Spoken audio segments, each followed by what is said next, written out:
Well, welcome everyone to episode 5 of Healthy Simplified Mind, Body, and Spirit. My name is Mike Keenan. And I'm Suzanne Grennan. And as always, our wonderful engineer, producer, Christian. Christian, how are you tonight? I'm good. I'm fine and dandy. How y'all doing today? Oh, we're doing great. Well, listen, we have a lot of great information we want to share with you tonight. And our topic tonight deals with DNA. DNA. All right. So, And it's what? It's your very own blueprint. absolutely. Correct? Your personal blueprint. Yes, it would makes us different than everybody else. Exactly. You know, your DNA. Nobody has the same DNA. And what else? What? It never changes. Wow. Your blood work will change, but your DNA never does. So if someone was to want to know more about their DNA, they could take a test, right? They definitely could take a test. Yeah, and we'll spend a little time talking about that tonight. This happens to be my own personal test, and we're going to use some relative examples of what a DNA test. This is a specific DNA test, though. It has to do with fitness and nutrition, as opposed to my heritage. I already know I'm Irish and Italian. Nobody needed to tell me that. I didn't need to spend any money on that. So why don't we go ahead and throw up the first slide, Christian? We'll get right to it. So your genetic predisposition is a guide to avoid failing your way to the right answer. All right, it's going to give you specifics. We're going to keep moving on with the slides, but keep in consideration, like you see how Mike and I are. Different body types, different sizes, everything else. Yes, our genetic profile is very different, yet we do have some of the same sensitivities. So it's amazing how DNA works and what it can tell you. It will surprise you. Definitely. And when we get to that section, you're really going to see a lot of similarities, but for different reasons, which I find very interesting. Let's go ahead and let's do that next slide, please, Christian. So why do you need to take a DNA test? Well, DNA testing can explain how your body can function optimally, what nutritional and exercise program suits you best. So maybe you can't lose weight, or you have high blood pressure, issues with your cholesterol, type 2 diabetes, sleep issues, inflammation, autoimmune diseases, and so much more. So let's go to slide 3. Slide 3 or slide 2.5? Slide 2.5, I'm sorry. That's all good. Oh, we're back up. We're back. Okay. It's only a small slide. That's all right. So you're going to talk about a little bit about inflammation. Well, inflammation, right, we know is key. And there's two types. Mike's going to explain one, but what you really need to understand is chronic inflammation, okay, really, again, and we've talked about this before, it starts in the gut. When you're not eating the healthy foods and the bacteria in your body is not balanced and you create that bad bacteria that's going to take over, you know, your stomach lining tends to open up, and that's what lets all these toxins out into your bloodstream, and that's what's going to cause inflammation, like how many things you just mentioned. Well, right? you know, so much of the inflammation, we really do want to differentiate between acute and chronic inflammation. So acute inflammation would be as if you had an infection that you're trying to fight off, or you might have rolled your ankle and sprained your ankle. That's another acute inflammation. It doesn't last long. It subsides very quickly, and it is in response to something that's going on in your body. However, with chronic inflammation, that's something that you do a little bit wrong every day, and it keeps your body in a suspended state of inflammation. So I'll kind of give you a little bit of an example with me. I had some knee problems back in February, so I ended up going to a doctor, and she said, well, in addition to the DNA test that you took and all that, let's take a look at some of what else could be causing, what more specifics. Let's kind of get right down to it. So we did do some blood work, and it turns out that I have a slight sensitivity to things like cashews, peanuts, and almonds. And it was causing a very low-grade inflammation in my body, which was manifested itself as my knee pain.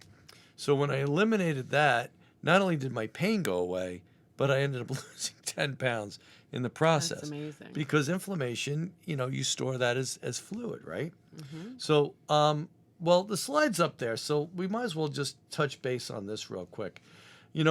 Both Suzanne and I have inflammation for different reasons, okay? So this slide is showing you with dietary carbohydrates, I happen to be very highly sensitive to carbohydrate, okay? And that is one of the main reasons I have inflammation. Things like the refined carbohydrates, like cereals and breads and pastas and those kind of things. Those are things that are going to cause more inflammation in my body. Now, the thing that I need to know about with regards to this inflammation and carbohydrate is that I have a family history of heart disease. Okay? So if my arteries are inflamed, it's going to do what? Increase my blood pressure, strain on my heart, that sort of thing. Let's go to the next slide. I think Suzanne's slide has to do with her level of... Well, I have medium sensitivity. It looks like mixed them up a little Mike bit here. mixed the slides up a little bit. This is the slide we were supposed to show earlier, but right. we might as well go ahead. So, Suzanne, jump in on this. Maybe. All you right. can Well, make let's read it so you can understand. Inflammation is an essential process by which the body's white blood cells and substances that they produce protect us from infection and foreign organisms, such as bacteria, viruses, by removing the harmful organism and beginning the healing process. And again, we talked about the two types, acute and chronic. Right. And here's another example. Even in women, okay, women have their own sets of problems, but it truly is amazing how the body works. At one point when I was younger, in my 20s, I ended up having a cyst on my ovaries. Okay. I ended up looking like I was 5 months pregnant, but what it was is your body naturally will move down and was protecting this cyst because in case it ruptured or whatever, I don't know how the doctor explained it, but it looked like I had the size of a softball. Wow. Once it was popped and he took care of it, everything was fine. But that's how our body works. Like, same thing, when you bruise yourself, cut yourself, that cut area gets swollen and, increases blood flow. So. Yep. Go ahead, Christian. Give us the next slide.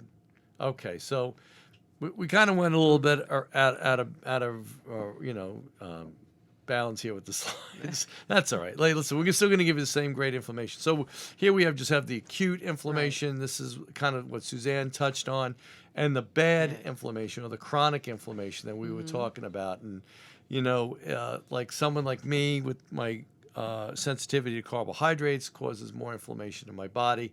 So I have to make sure that I avoid these things because they are detrimental to my health. Well, and what's the one thing, when we talk about the carbohydrates, again, is really your processed foods. Right. Those carbohydrates are the worst because carbohydrates are also fruits and vegetables.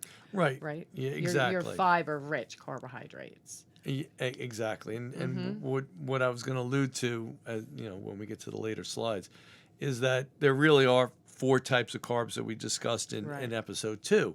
We have the refined, then you have your starches, that's more like your potatoes and your rice and that sort of thing. Then you have your fruits, which are a little bit lower on the glycemic, a lot more water, a lot more nutrients. And then you finally get down to your broccoli, cauliflower, asparagus, Brussels sprouts. Those are the carbohydrates that I tend to do very, very well with. Sure. Those are the things that won't... I think most people do.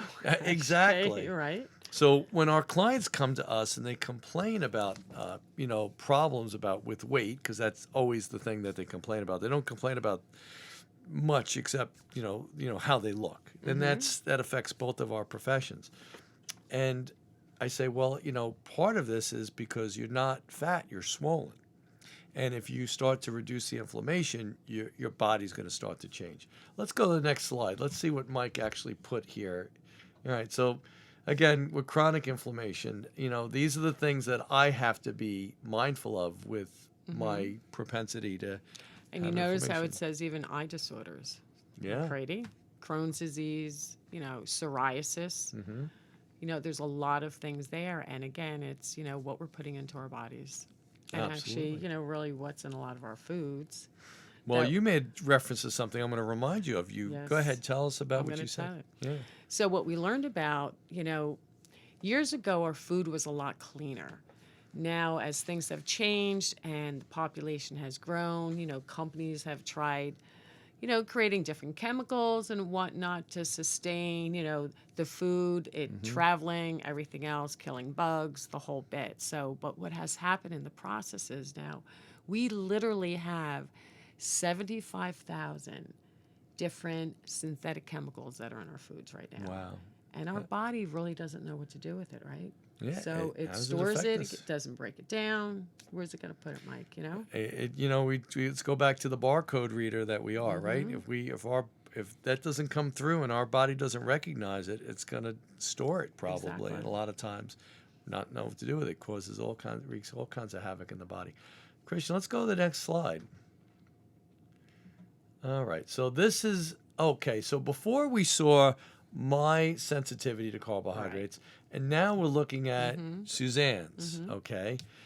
She has a medium response to carbohydrates. So it's less likely that they're going to affect her in the same negative way that it would me. So she could tolerate a little bit more of a refined carbohydrate from time to time. It probably doesn't affect you as much. But with me, it affects me tremendously. What are your thoughts on that? All right, so my thoughts are this, and this is going back to, I've said this before about listening to your body. And this coincides with how I've dealt with things. And I guess maybe, again, I was listening to my body, what my genetics were telling me. Because if I did eat too much bread or crackers or, refined carbs, I would feel it and I would feel uncomfortable. I would get bloated.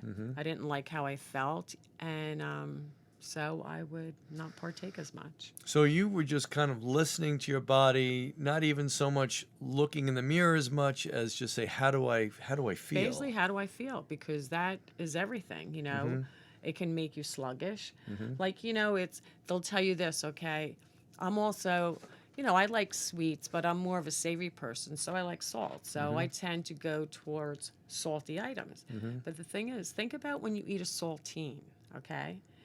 You taste the salt first, but then what happens? It turns into sugar, Yeah. So, and then that's why you'll still crave it. You don't crave it so much. The salt can get you after a while. Right. You know what I mean? It kind of bothers you. It dries you out right away. You get thirsty. But the sugar, that keeps, the craving going. Before we even walked in tonight, we were talking about, seasonal things, and our body's really designed to get whatever it can get when it can get it. Because before we were cultivating, we were hunter-gatherers. Exactly. Well, if you were walking along and you saw a peach tree that was in full bloom, you ate it. That's because peaches were only the whole month of June, just like apples are specific to their time.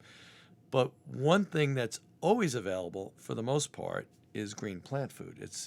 During the growing season, it grows from the whole season. So there's always some type of leaf or lettuce or something along those lines. Well, even now, it's easier to grow that inside. You don't really have an apple tree in your house. Right. You know And what I again, mean? we also were migratory people too. Right. That's true. We That's would true. go. You would travel to where the food was. Well, you know what they say, we followed the meat when the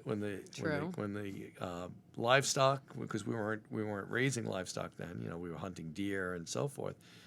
Follow the meat. The meat went south, we followed it. That kind of thing. So let's go to the next slide. I think we're going to start to get into dietary fats. Good. Okay, so now this is actually Suzanne's slide on dietary fats. So her level, because I did the research on this when I was looking at our stuff, she can tolerate about 7% saturated fat in her diet. But when we get to my slide, you're going to see that I can tolerate about 10%. So how do fats affect you? What are your thoughts on that? Fats, I just watch again. I never really thought about fats because I love butter. But I don't like fake fats. I don't like fake anything. And at one time, it's, again, when it came around, when they thought that heart disease and everything else was caused by fats. And they came out with the trans fats and all that. And then they were adding sugar to everything. And that's when that shift came back. Well, now the shift is starting to return again, to go back to what truly is, that fats are not bad for you. They're good for you. No. So when people would say, I would look at you start to look at calories in butter versus oil. They were the same. So I'm like, well, I would eat butter. I didn't like the taste of the fake stuff anyway. No, You I know agree what I with you mean? on that. But same thing, coconut oil. I'll do butter, not all time, more olive oil. Your pure fats, not your fake fats, not your hydrate. Go to the next slide for me, please. It should be my study on my. Okay, yeah. So you can see from this slide, fats don't really affect me much. I can. I've always been, eating, meats and protein that was high in fat, whether it be, beef or fish. Never really affected me. I actually feel very good when I eat protein. I'm more of a protein type. Nuts and seeds, not really a big deal either for me. Avocado, I've learned to love. Matter of fact, I avocado. put it in my shakes. But one of the things that I have to be mindful of, and even if you get this DNA test, it comes back and says you have a low sensitivity to fat. If you're also at a high risk for inflammation, well, there are certain fats that will really wreak havoc on your body and cause tremendous amount of inflammation. That's right. So on the way up here, we were talking again. And one of the things I don't do anymore is I don't eat anything deep fried in a restaurant. Matter of fact, I don't even fry at home, so it doesn't matter. But the reason being is that the type of oil. They use, okay, is not a good quality oil. It causes inflammation. We talked about trans fats and hydrogenated oils and so forth. Have either of you ever tried air frying? I want to get one. I have friends that have them. I have one at home, and when I tell you it changed my life, Say. Okay. it changed my life. Like I'm a very big. Unfortunately, I used to be a very big fast food eater. I still kind of am, but the air fryer completely changed the game. Because you get that because you still get crispness. that crisp, Yes. and it's not even like a fake crisp that you would be like, "There's no way this is possible." I didn't believe it, and then I tried it. Wow. I recommend it because you get that same crunch. With All right. Yeah, and you just So- put some seasoning on it. You don't need the oil. Exactly. So what do you like to cook in your air fryer? Give us some Ooh, examples. I make some onion rings. I make homemade fries that come out awesome. Okay. Also, a cool thing that you can do is buy like fries from the store that are like frozen already, Okay. and just throw them in there. Right. You don't even have to add anything to them. You can put a little bit of olive oil on them if you want, Right. but it works with what it's got. I forget what the actual science is behind it, but it's so cool and it works so well. Yeah. I recommend it to everybody because All right. it's just awesome. All right. Well, that's There you you go. know what? I got to go out and get one We're now. gonna do a test drive. Yeah, we will absolutely. And you hit on something really good there with the Yeah. olive oil. My son says you can never have enough olive oil on anything, and it's really a very healthy oil for you. It's actually very natural, and it is we talked about that in episode 2. It actually helps to satisfy you, and it also helps to decrease the insulin response to the foods we eat. So yes, olive oil is a great thing. Thank you for bringing that up. See, I told you Yeah. he knew everything. I know. He told us he didn't. He sits here and acts like he doesn't know I anything. think he's the genius behind this whole thing. So anyway, even though I have a low sensitivity to fat, and it's actually healthy for me to do that, still have to keep in mind what type of fats are really good. The monosaturated, and the omega-3 are really, really good for me. I do really, Exactly. really well with them. All right, let's go one more slide, Christian. Cool. Okay. So this is I just What threw we this up talked here. about, yeah. This is kind of what we were just touching base with. So you can look this up, and if you want this particular slide, I can send this to you. Again, go back to your comments in the Facebook page that is going to be posted in, and say I want that slide with the dietary fats, and we'll make sure you Yeah, get this that. actually is included in our DNA test. So when we got our tests, it does come to you through an email, but like Mike showed you before his book, we put ours in book form so that we can carry them around with us and show people. Oh, it makes life so much easier. I just had it bound, and I can share it with everyone. Yeah. All right, I think we got one more slide here. That's it, actually. That's it. That's Okay, it. then take us off of this then. So this was episode 5, and we talked a lot about we actually have another episode that's going to be coming up next week, also on nutrition. And we wanted to break it down because we really wanted to really hit hard on inflammation, because when you look at our DNA test, we're both prone to inflammation, but for slightly different reasons, but we still both have to be mindful of what we eat and how we eat it. So maybe Suzanne not so cautious with the carbohydrates as I am, and me not so cautious with the fats as maybe Suzanne is, because it affects you a little bit differently. But yeah, I will say I probably eat more vegetables than I do meat, but I do like meat. I love fish. Right. And the reason being more so, and trust me, I love a good steak. You know that when Oh, we had yeah. that. Oh, that was awesome. Four We had wins. Cajun steak, yeah, Nice 4 one. wins. It was very good, but I can only eat very small portions. And, over time, I've learned to kind of shrink my stomach because, like anybody else, like I used to overeat and I would feel horrible. So when we talked about all these different things, we're not trying to throw so much at you that you have to change everything in your life, because I hate the word diet. I hate it. Diet means kind of like you're dying to get it, like you want it. No, that's not what we're talking about. We want you to make simple life changes that are going to make you feel good, and decide what you want to start with. It might just be cutting out a diet soda. It's all chemicals. Cutting out what? Sugar-free gum. Sugar-free gum, that's key. And even just sugar. Sugar is huge, and it's in everything. Right. So little changes will help you, you know. So it's important, and you can get this information anywhere. We happen to get it from our DNA study. This is my page on inflammation. And you could see the plethora of information that's on here. But this little blue box down here that I'm pointing to, this is specific to Mike Keenan. This tells Mike Keenan what he needs to do to avoid inflammation and to help to restore the body to optimal health. So in the next episode, we're gonna increase this a little bit. Yeah, go ahead. I'm sorry. Well, I was just gonna say we're throwing this out there, but actually I'm gonna read off a couple of my pages just so you can see what it actually tells you and why you need to make shifts and changes. Sure, absolutely. We'll do that. All right, good. We right. good. We're ready to Oh, close I out? have a fashion tip. Oh yes. Go ahead. Hit them up. Okay, my fashion tip tonight is, when I got dressed today, I put this shirt on, and you can see it's a little fringy or whatever. But go through your closets. There's clothes that, you might not like or whatever, but this shirt specifically, I liked it when I put it on. I actually didn't like how it looked. And you know why? Because this is the back of the shirt. I didn't like how the front looked, and I don't know if you can see. It's low. I just didn't like how the straps looked. So get crazy, get experimental, and turn your clothes around.